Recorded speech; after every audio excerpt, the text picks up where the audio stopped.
Hi there, my Why Religion podcast listeners. Professor Anthony Sweat here. Welcome to another great episode of Why Religion. I want to kick off this episode by asking you a question.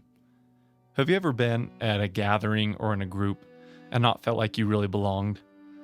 Like you've been surrounded by a bunch of people and yet you still felt entirely alone?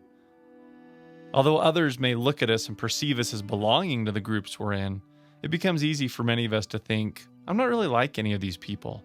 None of them relate to me. I don't really belong here. It's an interesting feeling, and it may be more common than you think. A 2018 study of 20,000 Americans by the healthcare insurer Cigna reported that, quote, 46% of Americans report feeling lonely sometimes or always, and 47% of Americans report feeling left out sometimes or always. 27% of Americans rarely or never feel like there are people around who understand them, end of quote. It's even worse with the younger generation, Generation Zers and Millennials, who report higher feelings of loneliness and isolation on the loneliness scale than older generations. This phenomenon happens in the church also. Surrounded by a congregation of fellow believers, we can yet feel isolated because we don't think we fit some sort of caricature of a normal Mormon. As a religious educator, I've noticed this phenomenon seemingly increasing as people seek for identity and self-affirmation in their very life experiences and perspectives. Elder M. Russell Ballard of the Quorum of the 12 Apostles recently touched on this theme in General Conference, discussing the broader church this way. The Quorum of the 12 Apostles have counseled together in a spirit of prayer and with yearning to understand how to help all who feel alone or feel they don't belong. Is there a way to avoid this human tendency that can separate us one from another? The gospel of Jesus Christ has the power to unite us. We are ultimately more alike than we are different. While you likely relate to some of these observations, you may be wondering right now, just what on earth does this have to do with Gadianton's political rebellion in the Book of Mormon? Well, it may have more to do with it than you think. Professor Dan Belnap from BYU's Department of Ancient Scripture has recently published an insightful article on the politics of Gadianton's dissent and what may be at its root. And I really do think it often comes back to identity. Like I said, back in Helaman 6, we're introduced to the fact that there are disaffected groups that don't feel that the larger culture is reflective of them. I'm always struck by, I want to say it's Helaman 8, 9, in which you find that the Gadianton robbers, whatever argument they're presenting, it's persuasive enough that it persuades even the righteous. Is the makeup of the Gadianton robbers people that feel they simply don't belong? On today's episode, get ready to trace the root of Gadianton's dissent and why it may have more application today than some might think. This is Why Religion.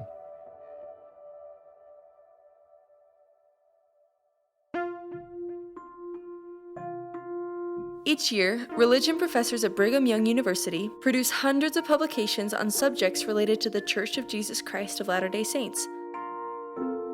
This podcast brings this research into one place to enlighten the everyday seeker of truth. Seek learning, even by study and also by faith. Interviewing the author, we discuss why the study was done, why it matters, and why the professor chooses to be both a scholar and a disciple. This is Why Religion. Research to enlighten your mind.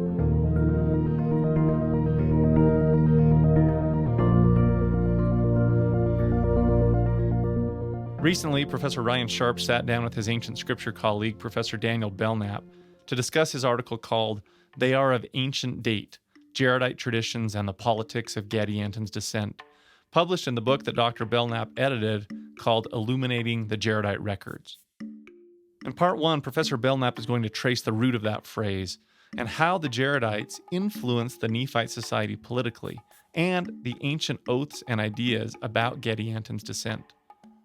In part two, he moves a little bit more toward application about Gadianton and why it matters to us today, giving a really insightful perspective that has ready application.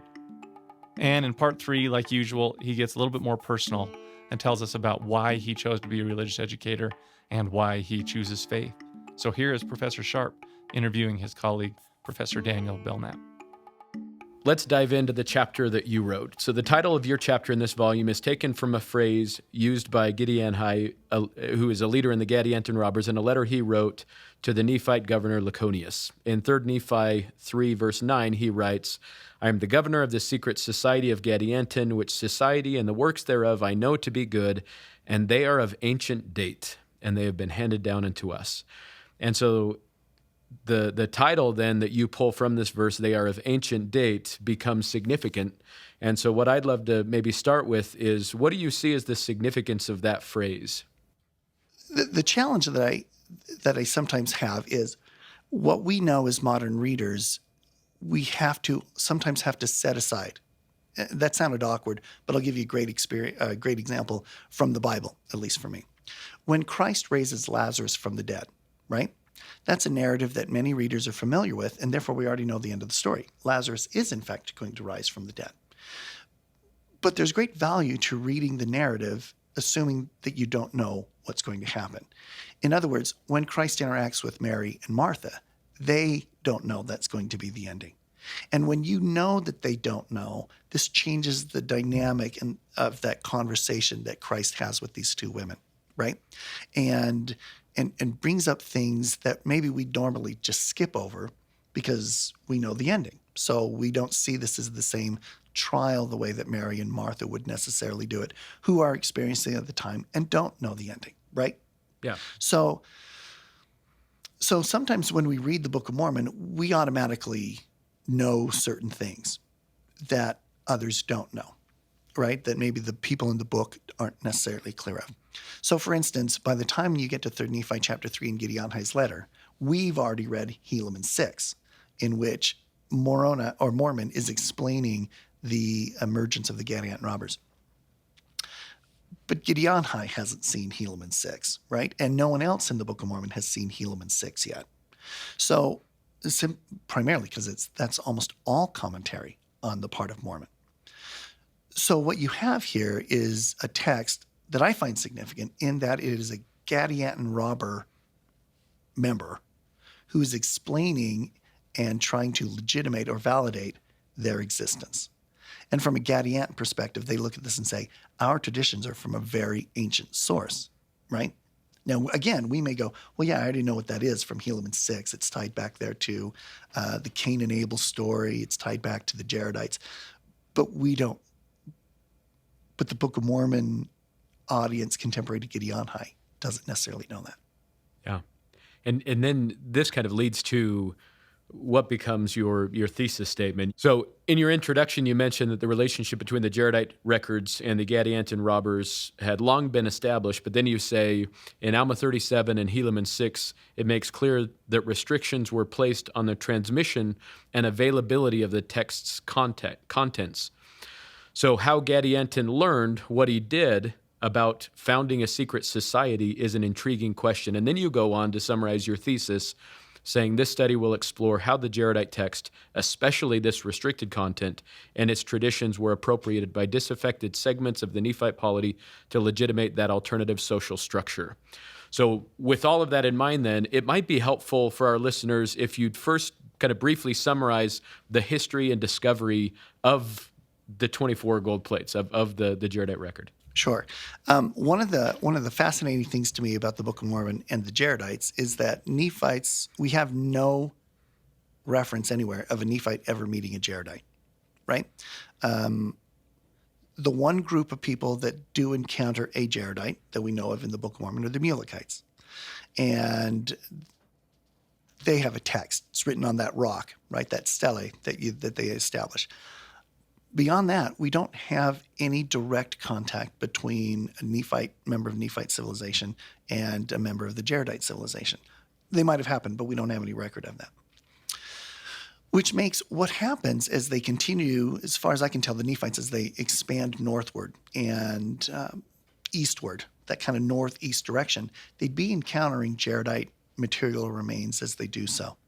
And it seems to me in the book that they're pretty fascinated with this pre-existing culture that's no longer there, this pre-existing civilization. Which is a natural. Oh, who wouldn't be? Yeah. Right?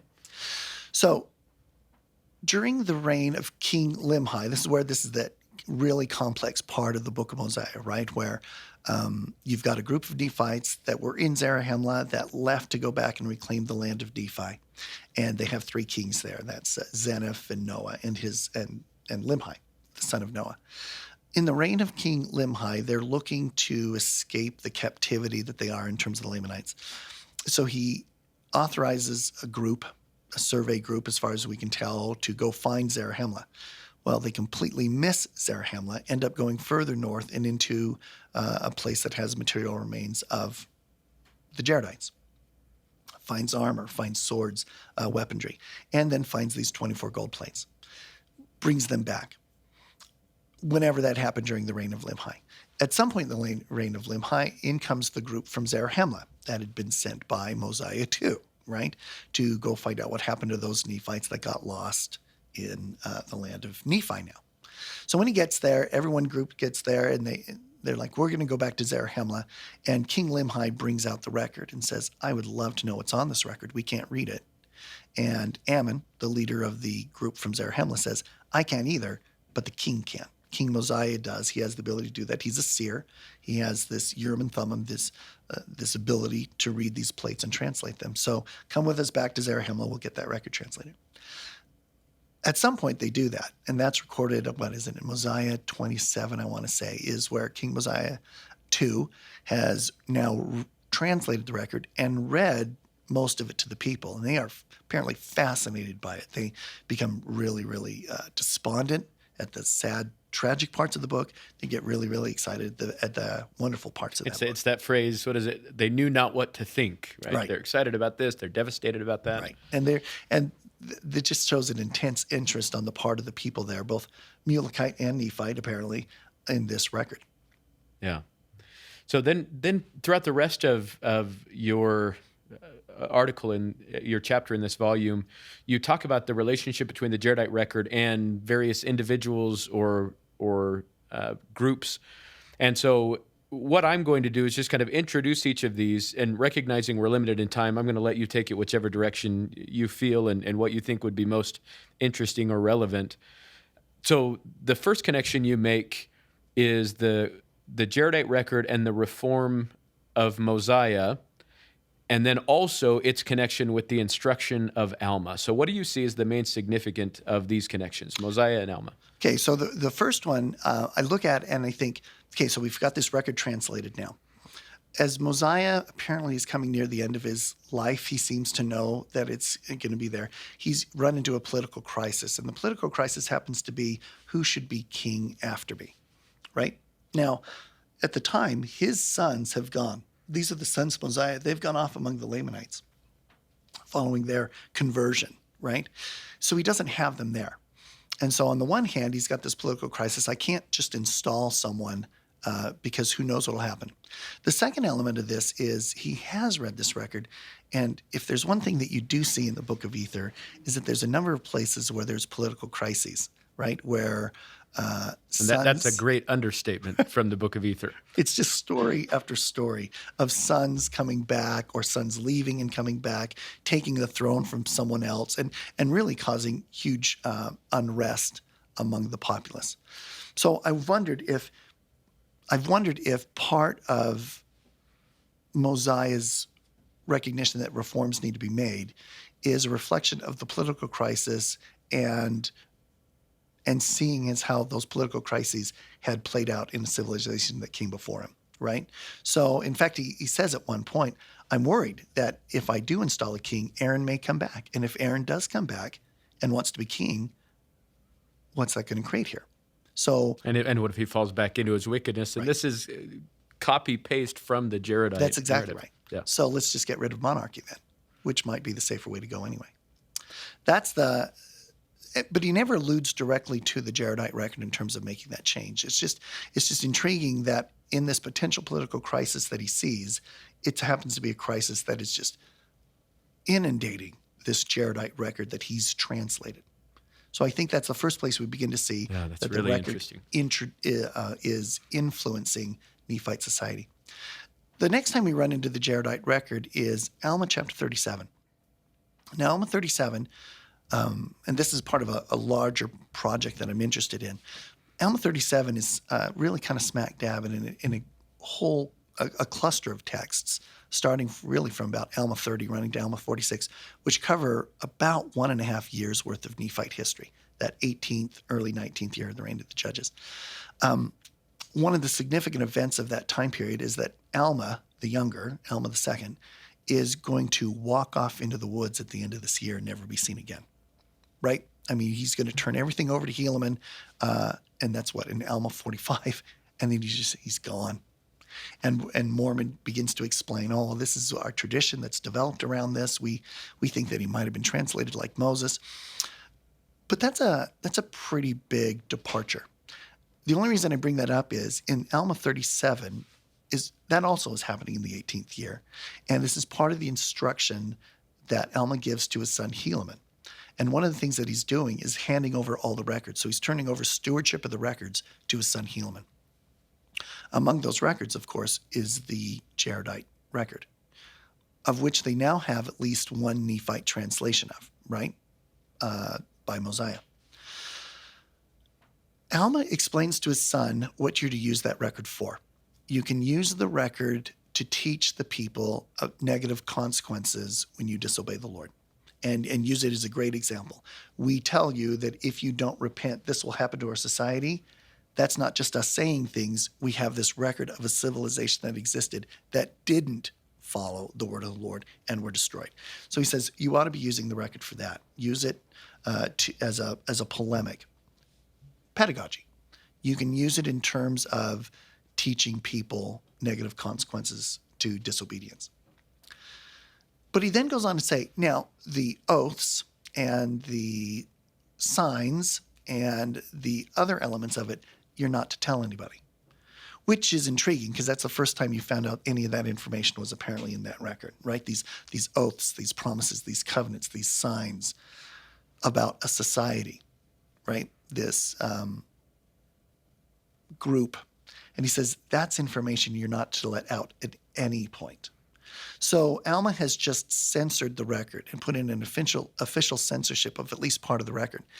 The question becomes to me is in some ways almost twofold. One, what is not supposed to get out? The original record? If the original record was translated, then nobody can read the Jaredite record anyway. Therefore, why really be concerned about this? Or are we looking at the fact that he's also talking about the Nephite translation of the record, in which case that could get out because people could read that and discern it? Does that make sense? Mm-hmm. Or have they by this time now figured out how to actually read Jaredite? Are there other Jaredite records out there, right? Because he says, don't put any of this information into the record anywhere and don't let anyone see this information. But clearly that information's there, right?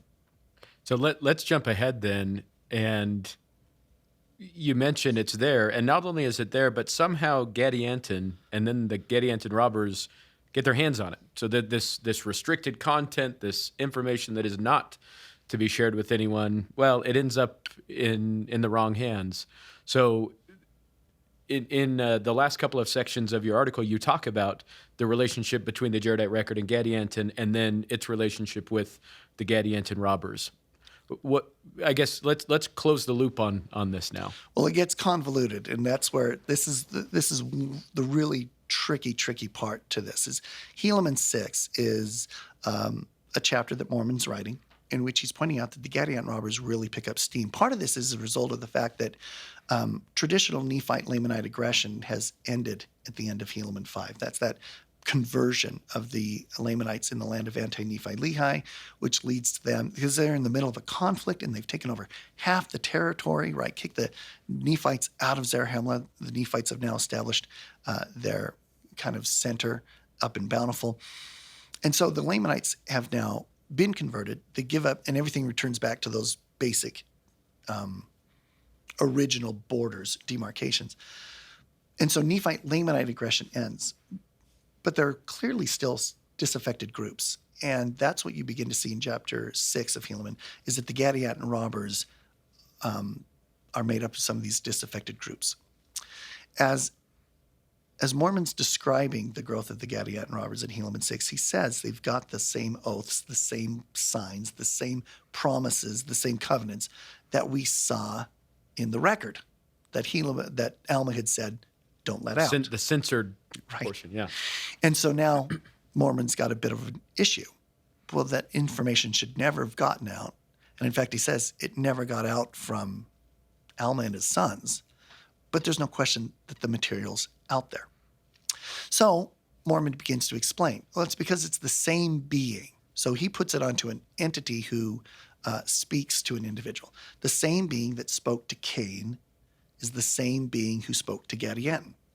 And therefore, he's assuming that Mormon's assuming that we understand that that Cain had a society that was established based on principles taught to him by this entity, the adversary, right?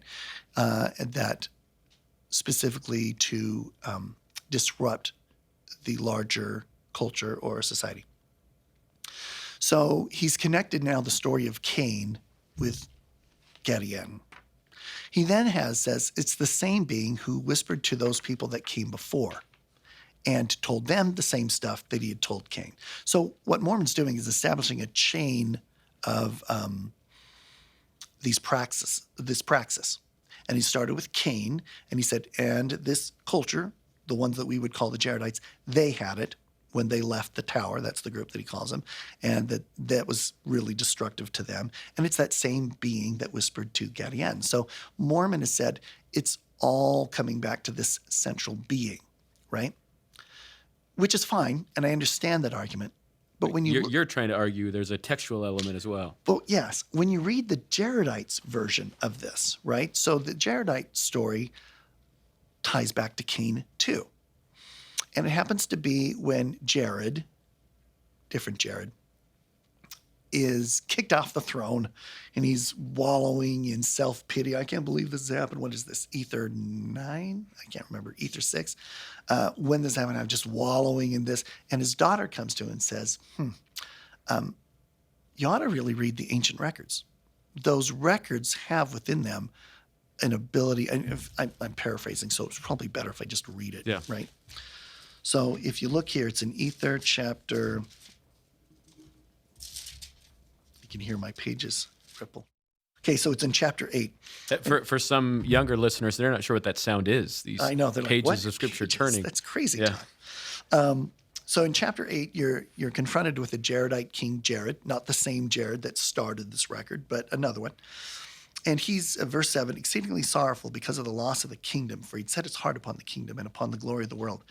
Now the daughter of Jared, being exceedingly expert and seeing the sorrows of her father, thought to devise a plan whereby she could redeem the kingdom unto her father. Now the daughter of Jared was exceedingly fair, which is, of course, part of the discussion that Nick and Joe are having in their discussion, right? And it came to pass that she did talk with her father and said unto him, whereby hath my father so much sorrow? Hath he not read the record which our fathers brought across the great deep? Behold, is there not an account concerning them of old, that they by their secret plans did obtain kingdoms and great glory? And in later, a few verses further, it says this in verse 17. And it was the daughter of Jared who put it into his heart to search up these things of old. And Jared put it into the heart of Achish, wherefore Achish administered unto his kindreds and friends. So we have this in the Jaredite record itself, a tradition, a textual tradition that provides scaffolding for a type of society that will bring you power and great glory. And we don't know what that would be, except to say that this is the Jaredites. And so we seem to have a Cain tradition here in which he has certain knowledge and the ability to create a society via covenants, signs, rituals, whatever, that will bring about that power and glory.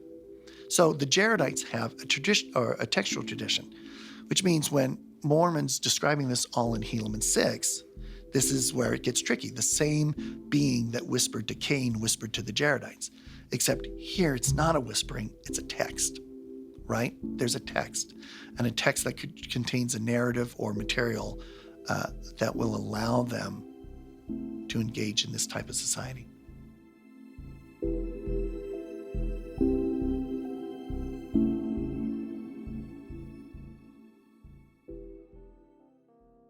If you're interested in more peer-reviewed, high-quality gospel scholarship about Latter-day Saint history, doctrine, or scripture, like this article, there is another really good book that has just been put out by BYU's Religious Studies Center called All the Way to Heaven, Discovering God's Love in the Here and Now by David A. Grandy.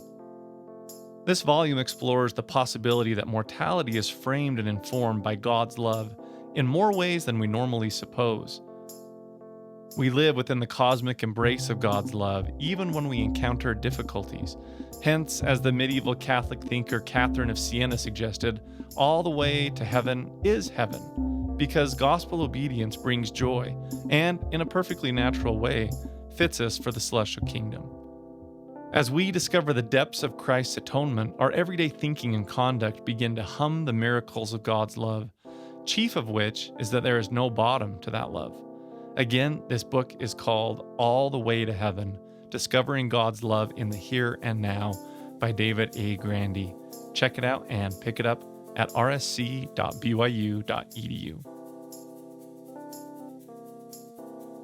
We've been listening to Professor Daniel Belnap discuss his recent publication on the politics of Gadianton's dissent. In part 2, Professor Belnap discusses a little bit more about the root of this dissent. It is a really insightful discussion and very applicable in some aspects of society and culture today, including within the church. Although Brother Belnap doesn't go into specifics, notice what he says about the ultimate solution to those who may feel that they are on the margins or are struggling with their identity in the larger picture of the gospel covenant, and ways that we can help them or ourselves to not repeat Jaredite and Nephite history. Is there something that you would hope the readers of your chapter and then the listeners of this podcast would take from this intriguing study and your unpacking of this textual tradition? Yeah, and that's summing up a whole bunch of other stuff that you simply can't get to, right? This is a kind of a long, complex unraveling of this. But ultimately, the point that I was trying to say is the Gadianton robbers, one of the interesting things is that we tend to, in the scriptures, when we read them, sometimes, and I get it, place groups into stereotyping. So the Gadianton robbers are bad people. And why are they bad, right? To me, that's an interesting question. Why are they bad? What's the argument that they themselves are making? Are Gadianton robber people just like inherently evil and born evil at birth and just like, this is of course where I was going to go, right? I mean, I like evil. I enjoy being evil. Or do they... That doesn't seem to reflect reality in most situations. Most people have a reason for doing what they're doing. Whether it's a good reason or not that's not really my point. It's they've got a reason for it. This is their justification. Exactly. Yeah. And to me, that's the value of 3 Nephi 3. I have a letter from a Gadianton robber leader who is justifying why they should be existing. And I really do think it often comes back to identity. Like I said, back in Helaman 6, we're introduced to the fact that there are disaffected groups that don't feel that the larger culture is reflective of them. I'm always struck by, I want to say it's Helaman 8, 9, in which you find that the Gadianton robbers, whatever argument they're presenting, it's persuasive enough that it persuades even the righteous, who are by definition good, right? So whatever argument the Gadianton robbers are making, it's an argument that... It's compelling enough. It's compelling that the righteous go, yeah, no, that sounds right. And it can't be just, we like money, because the righteous by definition aren't convinced by that argument, right? So what argument could you make? And one that I see coming again and again through the Book of Mormon is there's a struggle to figure out who they are. A struggle to see where they fit into the large picture. By the Nephites themselves at the beginning, having lost a homeland, how do they fit this covenant when the covenant has always got a promise of a return? How is that going to happen since we don't get to return? To later in the Book of Mormon where Nephites are confronted with other cultural groups, the Mulekites, for instance, and the Lamanites. And you get these splinter groups, the Zoramites and the Amalekites, and what is going on here with these? Why do they no longer identify with the greater Nephite cultural identification? What exactly are these traditions of the fathers that Korihor is critiquing so strongly and apparently effectively? Why is it the Zoramites, who don't believe the same thing that Korihor does, also critique these same traditions? And why is it that Alma seems to be responding to those critiques in his discussion with his son, right? Why are these critiques showing up at the end of Helaman in different format? Is the makeup of the Gadianton robbers people that feel they simply don't belong? So what you see in terms of this is cultures vying for identity, or identity being controlled for these cultures. And one of the things you find, for instance, in the Bible, the Jeroboam, the reason why I alluded to the Jeroboam record is Jeroboam is in an interesting situation. He's going to be leader of a new kingdom, the kingdom of Israel. But it's a kingdom that is very much still dependent, particularly religiously, on the kingdom of Judah to the south, the temple. So he institutes certain changes, and we tend to read these, again, through our lens of these changes are bad. He institutes golden calves and does these things. But one of the things that he does is he makes it possible that anyone can be a priest. It's no longer just the Levites, right? And these two changes, the fact that anyone can be a priest and the making of the golden calf, harken back to the Sinai experience of ancient Israel. And that suggests then what he's saying is one of the things we're going to do is reform and return back to the real way of worship of Jehovah, not this temple that's been established in Jerusalem, which really is a new thing by David and Solomon. But let's go back to something even older. Let's go back to our roots, right? And it's a way for him to validate their separation from the kingdom of Judah. I think the Gadianton robbers are doing the same thing with the Jaredite record.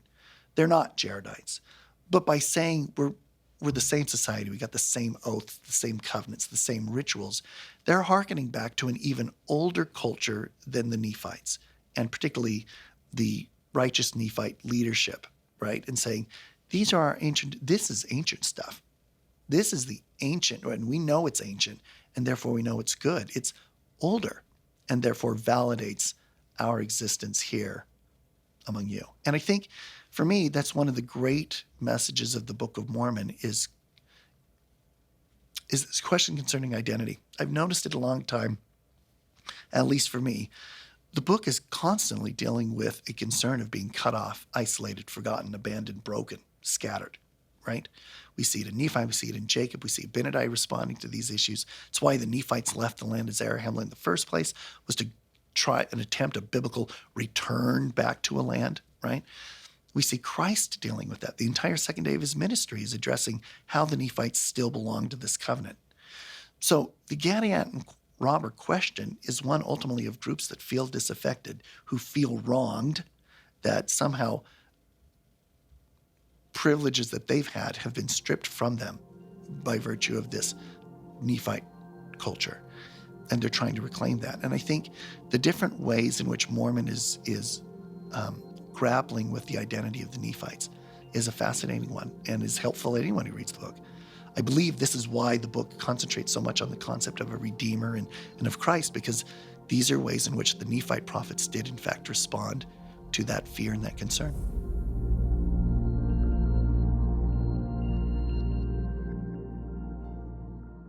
If you're interested in Professor Belnap's article, They Are of Ancient Date, Jaredite Traditions and the Politics of Gadianton's Dissent, in the book that Dr. Belnap edited called Illuminating the Jaredite Records, we have provided a link to it on whyreligion.byu.edu. And remember that if you want to connect with us at Why Religion, comment and give your insights on episodes you've listened to, and get some behind the scenes and bonus material, give us a follow on Instagram at Why Religion Podcast. Okay, we've arrived at the last part of Why Religion, where we like to talk a little bit more about the professor's academic journey and faith.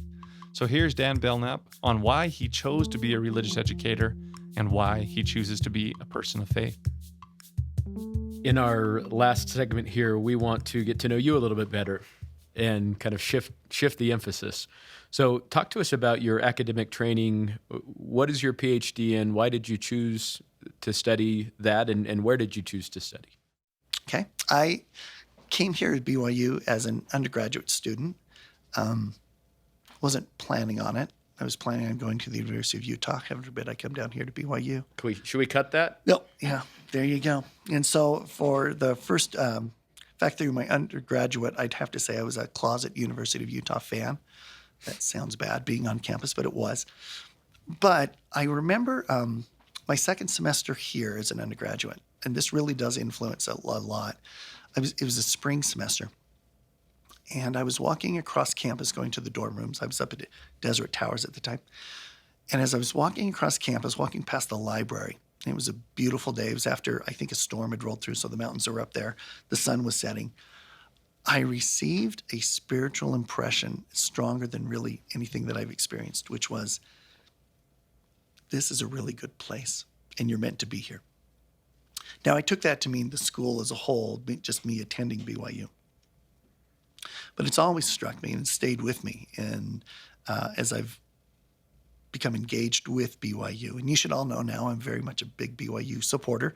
That happened the minute I got a job. For some reason, it just switch flipped, and it was like, oh yeah, what was I thinking supporting? That's just crazy.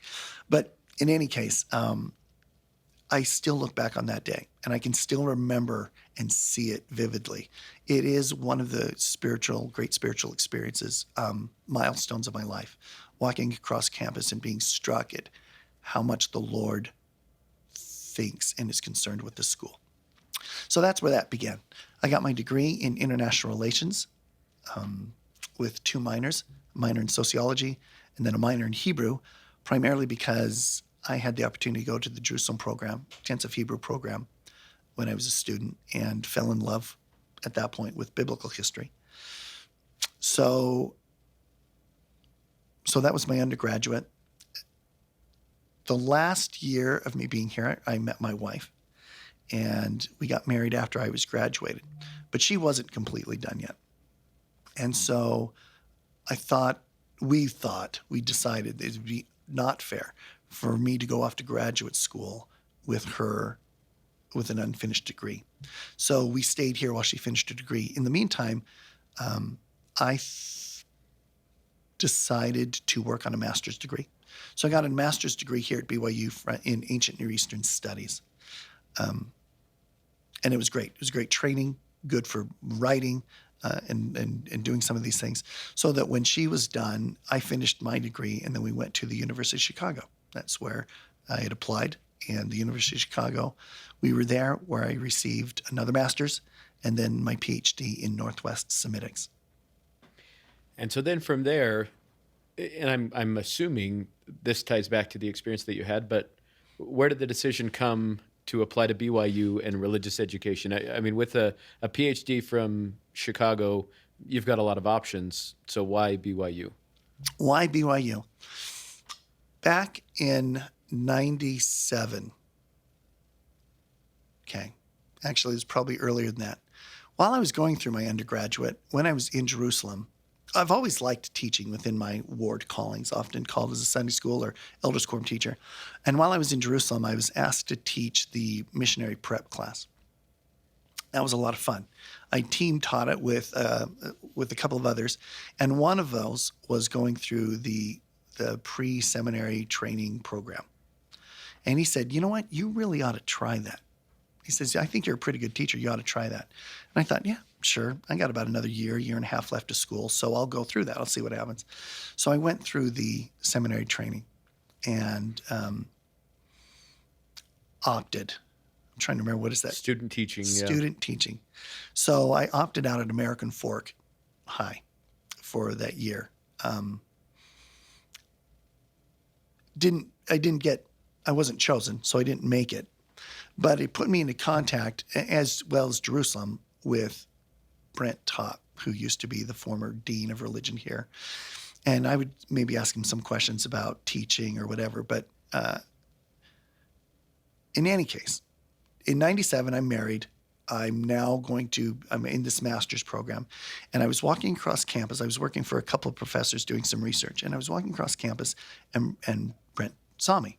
And he's like, hey, Dan, what are you doing? And I said, well, I'm working on my master's now. I'm going through these things. So, yeah, that's what I'm doing. And he says, would you like to teach in the religion department? And I went, sure. So he said, write up a letter of intent, and I'll recommend you, and we'll put you into ancient scripture. So I did. Went home, wrote up that letter, brought it, I think, like the next day. And within 2 or 3 days after that, was asked to teach 2 Book of Mormon classes. So I pity those students, right? I had just finished my undergrad and was now teaching the Book of Mormon class while working through a master's program there at BYU. But that's kind of where it started. So in 97, I began teaching at least 2 classes by, I want to say 98, 99, certainly by 99. I was up to 4, which was the most at the time for part-time. And there it was. So went to Chicago. While I was in Chicago, they said, we'd love you to come back and teach for us again. I came back at the end of 3 years worth of coursework. I took all my exams. Got them all done in 3 years instead of the 4, because by this time we've got a daughter on the way and it's time to start moving. So in any case, I came back and met with then the chair of the department, which was Dan Judd. And he said, well, we can't bring you on as ABD anymore, which is all but dissertation. We can't do that. Bring you on full-time, all but dissertation. And I said, that's fine. What I need, though, is as many classes as you can give me, an office with a computer, and don't worry about it. And so that's what they did. They gave me those, and I said, and full faculty privileges in the library. That's all I need. Having those, I'll get this dissertation written and we're good to go. So I did. They gave me plenty of classes. I taught both here and up at the Salt Lake Center. Sometimes between those two, prior to the healthcare changes, part-time was different in terms of the way it was set up. So yeah, I was teaching 8 classes at one point, Wow. 8, 9 classes while writing that dissertation. And then got it done, passed obviously the dissertation defense, came back and they said, we'd like to take you on as a visiting for the next 8 months. And when the next position opens up this fall, we'd like you to apply. One of the final questions that we like to ask those that we interview is, why do you choose faith? Why do you choose to believe in the restored gospel? What is it that centers you in your faith? I think it would be a deep, abiding knowledge that it is true. I think a lot about this, right? As a professor here in ancient scripture, in the religious education, what is my role? What is my function in the greater academia, but particularly for the kingdom? And for me, it might sound simplistic. I just believe in the kingdom of God and the great and wonderful experience it'll be to be a part of that. And that's irrespective of whatever I've learned elsewhere.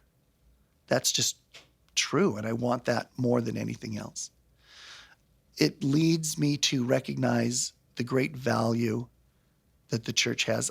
I think I know a lot of trivia about the scriptures, but for that to be of value, it's got to be applicable, right? It's got to be something I can use and make my life better, make the lives of those that I know better.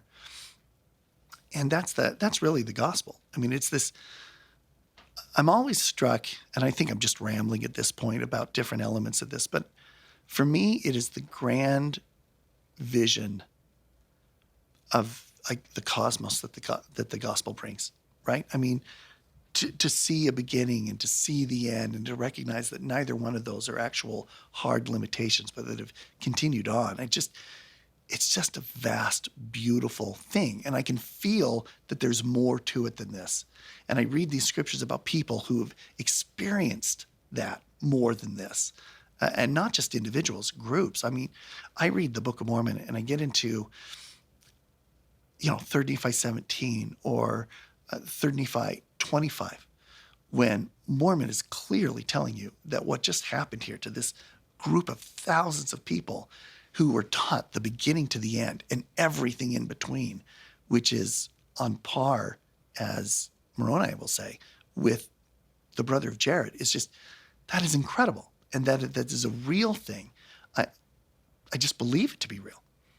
And I know that those experiences are real and that there's a reality that it's much larger and greater than the small myopic view that I get on any given day, or that my academic training allows me to explore. It's powerful to me.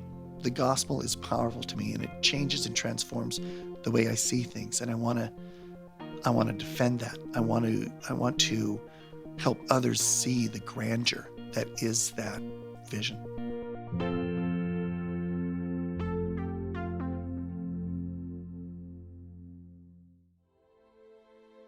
Thank you for listening to Why Religion. This podcast is a production of religious education at Brigham Young University in Provo, Utah. My name is Anthony Sweat. I'm the executive producer.